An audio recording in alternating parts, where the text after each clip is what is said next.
2 बस भी? हाँ। दूर से आके देखा हमने, दूर से ही हम क्योंकि करीब में जा नहीं सकते थे। फिर यहाँ पे साइड में हमने देखा इंसान का हाथ पड़ा हुआ, पूरा फटा हुआ। बहुत जोर आवाज आई, बिल्डिंग खिड़की हिल गई, खिड़की हिल गई।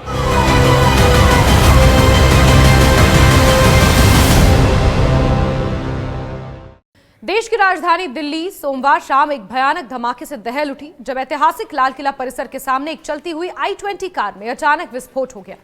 ये घटना शाम करीब 6:52 पर उस समय हुई जब ट्रैफिक सिग्नल पर कार रुकी हुई थी और कुछ ही सेकंड बाद जोरदार धमाका हुआ। विस्फोट इतना तीव्र था कि आग की विशाल लपटें उठी, कार हवा में उछलते उछलते रह गई और कई मीटर दूर जा गिरी और आसपास खड़ी गाड़ियां भी उसकी जद में आ गईं। देखते ही देखते पूरा इलाका आग और धुएं से भर गया और लोग घबराकर चारों तरफ भागने लगे। लोगों के चिथड़े तक इधर उधर बिखर गए। 9 लोगों की मौत हुई है। आसपास की सड़कों पर भगदड़ मच गई, कई वाहन एक दूसरे से टकरा गए, मौके पर चीख पुकार मच गई। प्रत्यक्षदर्शियों के अनुसार लाल किला मेट्रो स्टेशन के गेट नंबर 4 के सामने लाल बत्ती पर जैसे ही एक कार रुकी, तेज धमाके की आवाज के साथ उसका पिछला हिस्सा हवा में उड़ गया। आग की लपटें इतनी ऊंची थी कि आसपास के दुकानदार अपनी दुकानें छोड़कर भाग निकले। विस्फोट की गूंज चांदनी चौक से लेकर ITO तक सुनाई दी। धमाके के तुरंत बाद पुलिस और फायर ब्रिगेड की गाड़ियां मौके पर पहुंची।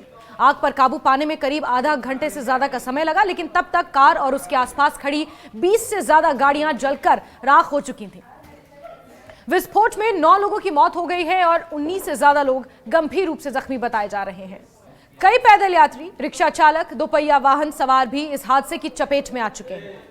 घायलों को तुरंत लोकनायक अस्पताल और ट्रॉमा सेंटर में भर्ती किया गया है, जहां कईयों की हालत अभी भी नाजुक बनी हुई है। पुलिस ने पूरे इलाके को घेर लिया है और लाल किला, दरियागंज, पुरानी दिल्ली रेलवे स्टेशन, चांदनी चौक की ओर जाने वाली सभी रास्तों को सील कर दिया गया है। घटना के बाद दिल्ली में हाई अलर्ट घोषित कर दिया गया है। दिल्ली के बाद जम्मू कश्मीर, यहां तक कि दिल्ली NCR और मुंबई में भी हाई अलर्ट है। आसपास के इलाकों में भारी पुलिस बल तैनात किया गया है। दिल्ली पुलिस कमिश्नर सतीश गोलचा स्वयं मौके पर पहुंचे और स्थिति का जायजा लिया। उन्होंने ये बताया कि विस्फोट का कारण अभी स्पष्ट नहीं हो पाया है, लेकिन इसकी टाइमिंग पर सवाल उठ रहे हैं। जब जम्मू कश्मीर से लेकर हरियाणा, उत्तर प्रदेश में कई तरह की गिरफ्तारियां हो रही हैं, 2900 किलो से ज्यादा अमोनियम नाइट्रेट यानी कि ज्वलनशील पदार्थ बरामद हुआ है। कुछ वॉकी टॉकी हरियाणा के एक गांव से बरामद हुए हैं, जो कि एक डॉक्टर काजीगुंड का रहने वाला था। तो ये पूरे करेक्शंस अब खंगाले जा रहे हैं और इसीलिए इस धमाके की टाइमिंग पर सवाल उठ रहा है, लेकिन हर एंगल से जांच जारी है। पुलिस और फोरेंसिक टीमें घटनास्थल से जले हुए वाहन के टुकड़े, धातु के अवशेष, विस्फोटक पदार्थ के नमूने इकट्ठा कर रहे हैं, जिन्हें आगे जांच के लिए प्रयोगशाला भेजा जाएगा। विस्फोट की गहराई से जांच के लिए NSG, NIA और दिल्ली पुलिस की स्पेशल सेल ने संयुक्त रूप से जांच शुरू की है। गृह मंत्री अमित शाह ने धमाके की खबर मिलते ही अधिकारियों के साथ आपात बैठक की और बाद में घटनास्थल का निरीक्षण भी उसी वक्त किया। वो लोकनायक अस्पताल भी पहुंचे, जहां उन्होंने घायलों का हालचाल जाना। डॉक्टरों को सभी जरूरी चिकित्सा सुविधाएं उपलब्ध कराने के निर्देश दिए गए हैं। गृह मंत्री अमित शाह ने कहा कि इस हादसे के दोषियों को किसी भी कीमत पर बख्शा नहीं जाएगा और केंद्र सरकार स्थिति पर लगातार नजर बनाए हुए है। प्रारंभिक जांच में सामने आया है कि जिस I-20 कार में विस्फोट हुआ वो गुरुग्राम के सलमान नाम के व्यक्ति के नाम पर पंजीकृत थी, यानी कि रजिस्टर्ड थी। उसने ये कार करीब 1.5 साल पहले ओखला निवासी देवेंद्र को बेची थी। आगे की जांच में यह भी पता चला कि देवेंद्र ने यह वाहन अंबाला के एक व्यक्ति को बेच दिया था। पुलिस अब सलमान और देवेंद्र दोनों से पूछताछ कर रही है और गुरुग्राम RTA विभाग से संबंध दस्तावेज जुटाए जा रहे हैं। अभी तक किसी भी संगठन ने इस धमाके की जिम्मेदारी नहीं ली है, इसलिए यह स्पष्ट नहीं हो सका है कि यह कोई आतंकवादी साजिश थी या CNG सिलेंडर फटने से तकनीकी दुर्घटना। हालांकि विशेषज्ञों का कहना है कि विस्फोट की तीव्रता सामान्य सिलेंडर ब्लास्ट जैसी नहीं थी, बल्कि इसमें किसी प्रकार के विस्फोटक पदार्थ के इस्तेमाल की संभावना से इनकार नहीं किया जा सकता। इसे फिदायीन हमले की नजर से भी देखा जा रहा है। धमाके के बाद राजधानी के लोगों में भय और असुरक्षा की भावना फैल गई है। लाल किला दिल्ली का न सिर्फ एक ऐतिहासिक स्मारक है, बल्कि राष्ट्रीय अस्मिता और गौरव का प्रतीक भी है। ऐसे संवेदनशील और भीड़ भाड़ वाले इलाके में, क्योंकि इसके आसपास सदर बाजार, चांदनी चौक भी है, शादियों का सीजन है, भर भर के लोग चांदनी चौक में शॉपिंग करने भी जाते हैं। भीड़ भाड़ वाले इलाके में इस तरह का विस्फोट होना सुरक्षा व्यवस्था पर गंभीर सवाल भी खड़े करता है। दुकानदारों ने यह बताया कि धमाके के बाद इलाके की सभी दुकानें बंद कर दी गई हैं। लोगों ने घरों के अंदर खुद को सुरक्षित करने की कोशिश की है।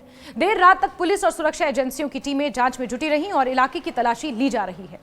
यह घटना दिल्ली में 14 साल पहले हुए धमाके की याद दिलाती है, जब पुरानी दिल्ली क्षेत्र में भी इसी तरह का विस्फोट हुआ था। उस हादसे के बाद सुरक्षा एजेंसियों ने कड़े कदम उठाए, लेकिन सोमवार को हुए इस विस्फोट ने एक बार फिर सुरक्षा तंत्र की कमियों को उजागर जरूर किया है। देश की राजधानी के इतने संवेदनशील हिस्से में ऐसी घटना होना न केवल प्रशासन के लिए चिंता का विषय है, बल्कि नागरिकों के भरोसे पर भी गहरी चोट है।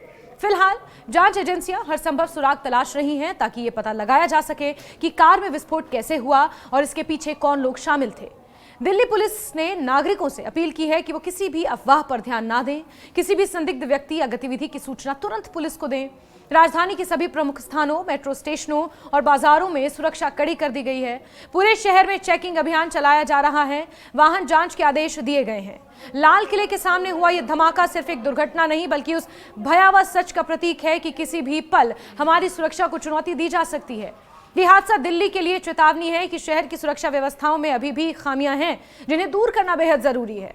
अब पूरा देश इस बात की प्रतीक्षा कर रहा है कि जांच एजेंसियां सच्चाई सामने लाएं और राजधानी को फिर से सुरक्षित और निडर बनाया जा सके। सर, आप क्या बता पाएंगे कुछ? नहीं जी, हम कुछ नहीं, हम ये देखे, लपट देखा, हाँ। अपने छत से देखा, तभी मैं नीचे उतर के आया कि जरा देखूं कहाँ है क्या, और तो पता नहीं किसी तरह की कोई आवाज आपने सुनी? बहुत जोर आवाज आई, बिल्डिंग खिड़की हिल गई, खिड़की हिल गई। आपका घर कितना दूर है? ये रहा गुरुद्वारे के पास। सिचुएशन ये है, अभी कोतवाली पुलिस स्टेशन के अंदर एफआईआर दर्ज कर ली गई है। यूएपीए एक्सप्लोजिव्स एक्ट और बीएनएस के तहत हमने यहाँ पे एफआईआर दर्ज की है। उसके अलावा सीन ऑफ क्राइम आप देख रहे हो, वहाँ पे एफएसएल की टीम्स हैं और एनएसजी की भी टीम है, जो पूरे सीन ऑफ क्राइम को और आसपास के सारे एरिया को यहाँ पे एग्जामिन कर रही हैं और जो भी रेलेवेंट एविडेंसेस हैं उनको लिफ्ट किया जा रहा है। एज ऑफ नाउ इन्वेस्टिगेशन चल रही है और अभी कुछ भी कंक्लूसिवली कहना ठीक नहीं होगा। Sir, as I told you, the investigation is going on and we can not conclusively comment upon anything. Once we have the facts, hard facts in hand, then only we will be able to tell. गाड़ी जो Badarpur The FSL is doing the same thing only. They are lifting the traces of explosives, and based on their testing, they will be able to conclusively How tell. long does that process take usually? Just now we were talking to them. Maybe 1 or 2 days they will expediting the process, and maybe they will be able to tell us in a day or Do two. you believe that there are others who may be involved in this who have gotten out? As I told you, that it is investigation is ongoing, and the facts are unfolding, and new things are coming up. So as of now, it will be premature to conclude anything. Was there any shrapnel which was found at all on the Not location? as of now, not as of now. But still, we are examining the scene of crime.